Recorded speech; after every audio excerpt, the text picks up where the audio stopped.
Eu vou mostrar para você agora as melhores ações da Bolsa de Valores dos últimos 10 anos, aquelas que mais entregaram rentabilidade. Você vai ver que tem uma série de coisas em comum. Eu postei recentemente no meu Instagram isso daqui, ó, top melhores ações dos últimos 10 anos. Então a gente pega de 2010 até o final de 2020, dá um tempo bem legal para você saber se o investimento foi bacana ou não foi bacana, tá?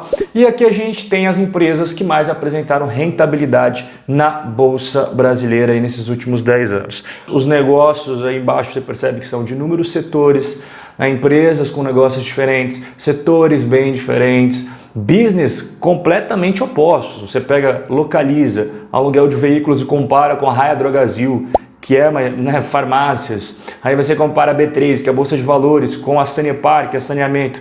Mas o que eu quero que você tenha em mente em relação a isso que a gente está vendo aqui, é que, no geral, se a gente pegar todas essas empresas que você está vendo na tela, botar num pacotão e traçar certas similaridades, o que eu encontrei? Tá? E é isso que eu vou compartilhar com você, que você vê que essas rentabilidades extraordinárias, meio que elas têm fundamentos por trás. Não é ao acaso, ok? Nós estamos falando de 10 anos. Então, em 10 anos, aquela fofoquinha, aquele tweet, aquela polêmica, fica no passado e costuma mais convergir para os fundamentos. Então, assim, no geral, o que a gente encontra nessas empresas? Crescimento de lucros. Algumas têm um crescimento de lucros extraordinário, eu vou mostrar para você daqui a pouco alguns exemplos. Outras não, outras são mais sólidas, digamos, elas atingiram um tempo de maturidade, então elas costumam pagar mais dividendos, mas geralmente elas apresentam um crescimento de lucros. Margem bruta, operacional e líquida acima dos concorrentes, esses 3 checkpoints eu sempre falo para o pessoal, nos outros vídeos, até para o pessoal do meu curso, são 3 checkpoints bem importantes para você comparar dentro do setor com os concorrentes daquela companhia. Então você percebe que essas empresas que a gente viu, na média, elas sempre estão apresentando a margem bruta, a margem operacional e a margem líquida acima dos outros players daquele setor. A dívida, as empresas ali todas têm dívida, tá? E na bolsa, de modo geral, salvo raríssimas exceções, as empresas apresentam dívida. E ter dívida não é problema. Ter dívida como pessoa jurídica chega a ser algo inteligente. É isso que o investidor iniciante tem dificuldade de entender, porque ele pensa com a cabeça de pessoa física. Ah, se eu tenho financiamento de um carro, eu tenho financiamento de uma casa, ele só pensa nos juros e ele não consegue usar esses juros a favor dele, por exemplo, para certos abatimentos. A pessoa jurídica, dependendo do grau ali de otimização da dívida, ela consegue pagar menos imposto, vale mais a pena, ok? Vale mais a pena. Não é assunto para esse vídeo, mas tenha em mente que ter dívida não é pecado, é bom, desde que seja controlado, é uma coisa inteligente a se fazer. E um dos indicadores que eu até falo para o pessoal também do meu curso, gosto de falar nos outros vídeos no YouTube, é o indicador dívida líquida pelo EBITDA, tá? Mas isso também é assunto para outro papo que a gente vai ter aí mais para frente. Líder de mercado ou com vantagens competitivas, isso daqui é fundamental. Por exemplo, vamos lá. Aqui, ó, a B3. A B3, cara, existe outra bolsa de valores na bolsa no mercado brasileiro? Não. Então, aí já começa uma baita vantagem competitiva. Vamos pegar uma outra empresa que tem vantagem competitiva aqui, a Localiza. Ela começou esse business no Brasil. Então ela tem concorrentes, é óbvio que tem concorrentes, mas ela começou, ela está à frente, ela é uma pioneira e ela tem sim suas vantagens competitivas, porque nesse tipo de negócio, tamanho é documento. Por quê? Porque as locadoras, elas precisam sempre estar o quê? Contraindo dívidas para financiar novos veículos e dar sequência no ciclo do negócio. Eu fiz um vídeo já há um tempo atrás explicando exatamente o business da questão de locação de veículos, mas tamanho importa. E a Localiza é a maior, disparada. Ela sempre vai conseguir juros mais baixos na hora de conseguir seus financiamentos. Então, isso é uma coisa muito difícil de tirar da Localiza, tá? Outra coisa que eu quero que você saiba, pô, a VEG, você acha que a VEG não tem vantagens competitivas? A VEG é um monstro. Então, isso daqui é muito importante. Você vê que tem várias similaridades. Vamos lá, fluxo de caixa operacional é o oxigênio da empresa, é o que faz pulsar as atividades do dia a dia. Ai, Rob, mas ali eu vi que tem a EZTEC, né? A EZTEC ela é uma construtora. A construtora tem fluxo de caixa tudo errado. Cara, a EZTEC, na minha opinião, é uma das construtoras que mais consegue gerir corretamente a questão do fluxo de caixa. Tanto é que num dos momentos mais que a gente teve na história do Brasil, no momento que tava tudo, sério, tava indo tudo pra... Cara, a EZTEC estava de pé, com caixa, passando pelaquela crise absurda, um monte de distratos, construtora pedindo recuperação judicial. EZTEC, assim, ó, tô só vendo vocês porque vocês não fizeram a gestão correta do caixa de vocês, eu fiz porque eu fui conservadora. É aquela velha história, né? Da cigarra e da formiguinha, aquela história bobinha, porra, no verão trabalha para quando o inverno chegar tá precavido. É exatamente o que a EZTEC fez e deu resultado. Então, fluxo de caixa livre sólido. Cara, o que é o fluxo de caixa livre? É todo o fluxo de caixa operacional menos o CAPEX. O que é CAPEX, Rob? É aquele dinheiro gasto para manter a empresa competitiva, para fazer manutenção. Pensa, por exemplo, assim, em uma fábrica. Cara, você vai ter que fazer manutenção dos equipamentos, às vezes vai ter que comprar novos equipamentos, tá? Tudo isso é o CAPEX, ok? Despesas de capital para você manter o negócio sempre bacana. Não adianta nada você ter um negócio e não fazer a manutenção. E tem negócio que o CAPEX é muito elevado, tem negócio que o CAPEX é menorzinho. O ideal sempre é você ter um fluxo de caixa operacional assim e um CAPEX assim. Para quê? Para que sobe fluxo de caixa livre para você retribuir, por exemplo, para os investidores, pagando dividendos ou recomprando as suas ações, que é outra coisa que também agrega valor para o investidor. Vamos lá, outras similaridades aqui, apenas ações ordinárias ou preferenciais com tag along de 100%. Se você está chegando agora, tag along é um direito do investidor, que ele tem, por exemplo, quando tem ali um acionista controlador que quer vender o controle da empresa, digamos que alguém está pagando R$10 por ação do acionista controlador. Se não tiver tag along, o cara não é obrigado a estender essa proposta para você que tem ações preferenciais. Se você tiver tag along de 100%, por exemplo, ele é obrigado a estender essa proposta de R$10, R$10 para você também. Entendeu? Se você quiser cair fora da empresa porque está trocando o controle. Isso é muito importante, cara. Isso é uma coisa, é uma garantia para o investidor. Tá? Então é sempre legal você procurar, primeiro ponto, ações ordinárias, ON. Se não tem liquidez na ON, a liquidez é pífia, também é muito arriscado. Então tem algumas ações que as ações preferenciais têm muito mais liquidez do que as ordinárias, muito mais. Mas também tem que tomar cuidado que muitas preferenciais não têm tag along. Então, investidor, se você for entrar em preferencial, por favor, bote tag along 100%, ou então procure outro negócio, porque senão você começa a assumir muito risco desnecessário.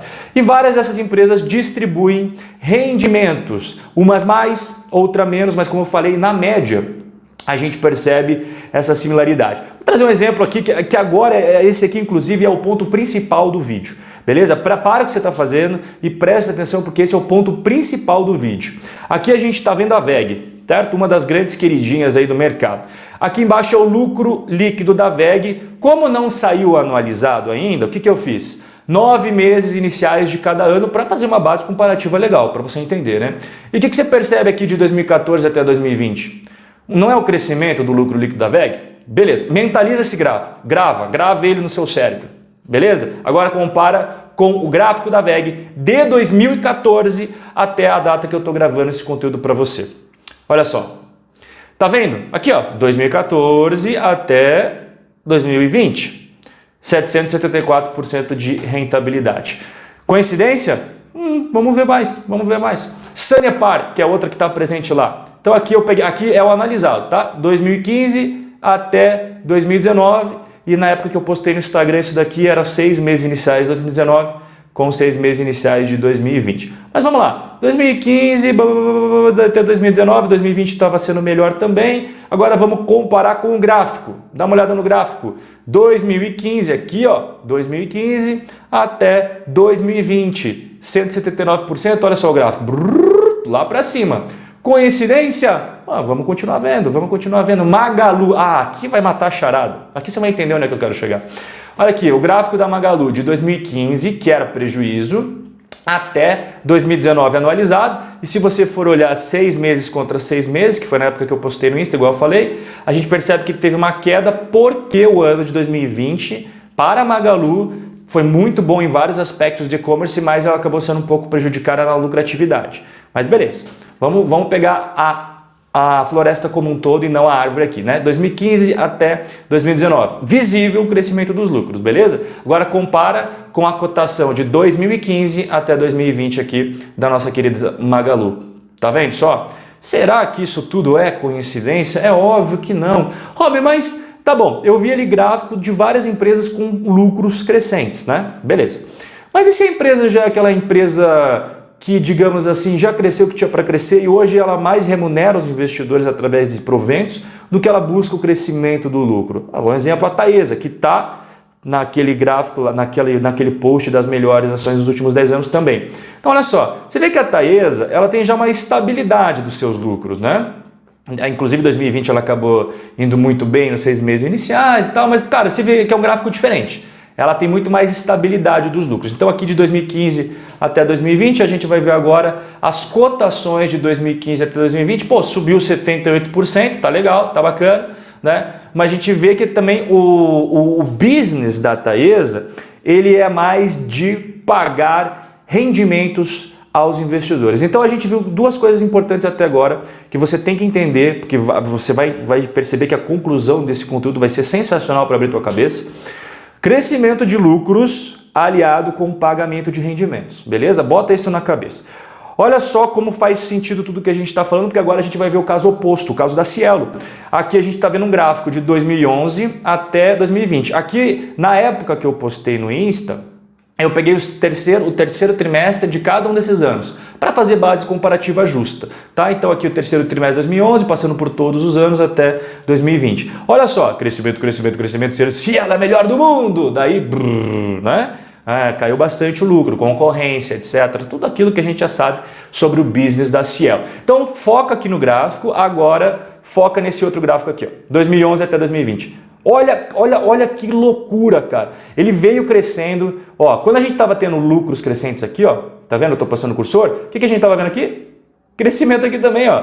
Não tem segredo, pessoal. Não tem segredo. Cielo crescendo lucro, voando baixo, as ações voando baixo, valorizando horrores. Aí a Cielo estagnou e começou a cair. O que aconteceu com o gráfico? Estagnou e começou a cair. É por isso que eu falo para você focar naquilo que realmente importa. Você tem que montar a sua carteira de uma forma em que coloque as chances a seu favor. Você vai pegar Cielos na sua vida. Você vai pegar Cielos. A Cielo fez parte da minha carteira já, porque quando eu comecei, cara, pra você ter uma ideia, em 2013, 2014, Cielo era sim empresa buy and hold, ponto final. Quem é dessa época, escreve aqui embaixo se eu estou mentindo. Cielo, Eternit, ninguém falava mal. Hoje todo mundo bate nessas empresas. Por quê? Porque os resultados são diferentes, né? Então você tem que estruturar a sua carteira de uma forma que você não assuma riscos de ruína, que você proteja a maior parte do seu capital, que você coloque as chances a seu favor no longo prazo sem cometer besteiras que te tiram fora do jogo ou que dilapidam seu patrimônio muito grande, tá? E para a galera entender cada vez mais sobre estruturação de carteira, gestão de risco, como fazer uma coisa bem estruturada com ações, fundos imobiliários, renda variável, renda fixa, aqui embaixo, lista VIP do Hobby, 4 aulas digitais e 100% gratuitas. Eu vou repetir, é gratuito, tá? Você deixa o seu e-mail na lista VIP do Hobby, no dia seguinte você vai receber a aula 1 na caixa de entrada do seu e-mail, tem que ficar de olho lá na caixa de entrada. Depois aula 2, aula 3 e aula 4. Tudo digital e tudo 100% gratuito para quem quer aprender mais sobre tudo isso. E aqui, cara, aqui é o grande pulo do gato. Tá? Aqui é o grande pulo do gato, eu sempre bato na tecla, eu ensino bastante isso para os alunos também. Porque você lembra que eu falei para você gravar duas coisas? Crescimento dos lucros e também o dividendo, né? O rendimento. Isso daqui é um gráfico do livro do John Bogle, The Little Book of Common Sense Investing, um dos melhores livros que eu já vi até hoje. E aqui a gente está vendo o quê? De 1900 até 2005. Eu acho que é um bom período para chegar a conclusões, né? Então, essas duas linhas, o que elas significam, o investidor que está assistindo aí do outro lado? Significa o quê? Significa que se você somar a taxa de crescimento dos lucros dos negócios americanos e os dividendos distribuídos, né, o dividend yield anualizado, você vê que dá um crescimento anual de 9,5. E se você vê o retorno do mercado de ações norte-americano foi de 9,6. Olha o gráfico, ele segue exatamente o que eu acabei de falar para você, crescimento de lucros e dividendos. Este é o segredo para o sucesso no longo prazo. Você está posicionado em empresas que fazem essas duas coisas. Então, Para você pegar bem, caso você não tenha entendido através dos gráficos, você prefere às vezes visualizar isso escrito, os retornos de longo prazo de todos os negócios, ou seja, dividend yield anualizado mais a taxa de crescimento dos lucros, é o retorno do mercado norte-americano. O dividend yield ali foi 4,5%, taxa de crescimento dos lucros 5%. Você soma os dois, totaliza 9,5% ao ano durante todo aquele período lá, tá? E a média do retorno das ações no ZEWA foi de 9,6%. A mesma coisa. Isto não é coincidência. Rob, entendi, mas isso funciona ainda hoje? Com certeza. Apple na tela para você. Então, taxa de crescimento do lucro anualizado aí nos últimos 3 anos. Porra, nos últimos 10 anos, taxa de crescimento da Apple quase 20% ao ano. Cara, você consegue imaginar uma empresa crescer 20% ao ano aí de lucro? É bastante coisa. Então aqui você está vendo, 2011 até 2020, ela já fechou o ano de 2020 aqui embaixo para você. Tá vendo? Estou passando o cursor. Ótimo. E agora vamos comparar o mesmo período. Nem vou pegar daqui para baixo, tá? Que ele já sumiu do mapa daqui para baixo, né? Vamos pegar aqui, ó, que é o período gráfico. Janeiro de 2011 até dezembro de 2020. Olha aqui, ó. Tá vendo? Tá vendo só? Crescimento? Isso daqui é coincidência ou é exatamente o que eu acabei de provar para você naquele gráfico da importância do crescimento dos lucros? Porque a Apple, até pouco tempo atrás, não pagava dividendos. Hoje ela já paga dividendos e cresce os seus lucros, os dois, não é o melhor dos cenários. A Amazon é uma empresa que não paga dividendos. Então a gente tem que se basear apenas na taxa de crescimento do lucro. E quando a gente pega, por exemplo, nos últimos 3 anos, a média anualizada, mais 67% ao ano. Cara, é um monstro. E aqui, ó, 2015 até 2020, tá? A gente percebe aqui os resultados da Amazon. Vamos conferir no gráfico, 2015 até 2020, olha só. Então aqui começa 2015, ó. 2015 até 2020, quase 1000% de rentabilidade. É exatamente isso que eu quero que você leve desse vídeo, somado a isso que eu vou mostrar agora, que vai ser um super bônus para você montar uma baita carteira vencedora no longo prazo, tá? Isso daqui que você está vendo é algo que o Ray Dalio, que é o maior gestor de hedge fund, sempre fala. Quantos investimentos tem que ter na carteira, né? Porque é uma das grandes dúvidas do pessoal. Beleza, seleciono negócio com vantagens competitivas, mas quantos que eu tenho que botar na carteira? Bom, ele diz que você tem que ter 15 investimentos não correlacionados para você poder reduzir seu risco em cerca de 80%.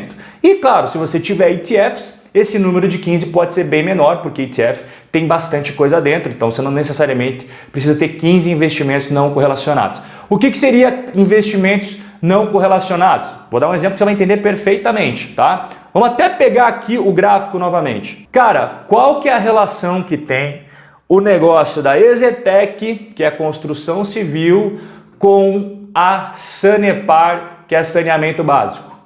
Qual que é a relação que nós temos entre a B3, que é uma empresa da Bolsa de Valores, né, com a Taesa, que é transmissão de energia elétrica? Você percebe que não tem nenhum sentido? Esses negócios tendem a ser não correlacionados. É como você investir, por exemplo, na Apple e investir na Klabin. É como você investir na Amazon e investir na EZTEC. Você sacou? Então isso é importante você ter em mente, porque não adianta nada você pegar lá e investir assim, Banco do Brasil, Bradesco, Itaú, Banco Inter, Cielo. Cara, tudo setor financeiro, o que você acha que vai acontecer? Né? Vai tudo caminhar junto. Então, e é mais legal ainda quando você faz esses investimentos ainda globalizando. Você tem uma parte no Brasil, você tem uma parte nos Estados Unidos, você se protege muito mais.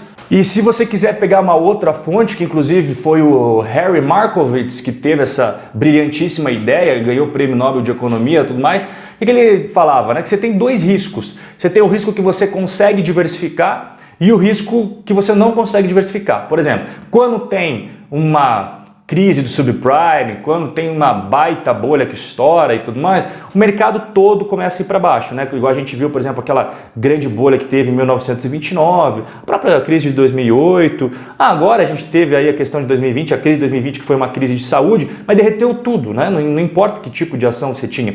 Esse tipo de risco você não consegue tirar da sua carteira, vai passar por um momento difícil. Agora, aquele risco que você consegue tirar, como é que faz? Quanto que você precisa?